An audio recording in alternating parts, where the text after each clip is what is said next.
Corona আমার সম্ভব হয় না। যে আমি টাকা পয়সা ইনভেস্ট করে একটু শক্ত অবস্থানে দাঁড়াই, করোনায় আমার গাড়ি মেরে দিচ্ছে। এই যে ফ্যাক্টরি, ওই যে ফ্ল্যাট নতুন উড়াইস, এই যে বিশাল ছয় সম্পত্তি, নিজের থেকে খরচ করে আসছে, আমি এই পর্যায়ে দাঁড়াইছি। তখন কোন মারফত আছে রে আমার সাথে চালতে চলতো?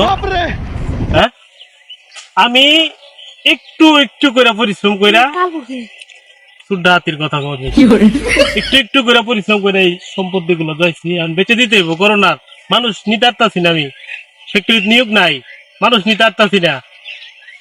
ফ্যাক্টরি বেচে দিব, ফ্যাক্টরি বেচে দিব, কিন্তু এই আমার মতো আমার জায়গা সম্পত্তি কেনার মতো টাকা পয়সা কেউ আছে?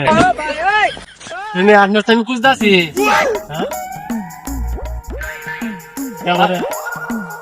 আমার বাড়ির পাশে আপনি করিম না? হ্যাঁ, আপনি কি চা বাবা জমি দিতেছেন? শুনতেছি বগর করতেছেন। গপ করতেছিলাম, আশেপাশে দেখছিলাম কেউ নাই। আমি তো আপনার খুঁজে খুঁজে আইতাছি, কেউ তো ভাই নন দিয়ে আইন দিয়ে চা বাবা জমি টেপসুরি জায়গা বিষয় কি হয়েছে? হ্যাঁ, এটা কি আপনার জমি জমা? আপনি কত বড় চা বাবাজি দুই দিনে জানেন এটা কার জায়গা?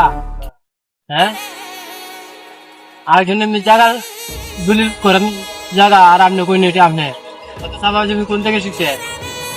জায়গা তো এটা আমার কমে জায়গা তো দিয়ে আমার, আপনি চা বাবা দেন কে? হ্যাঁ, পাতলা মেয়ে নেই যাই মেয়ে যাই।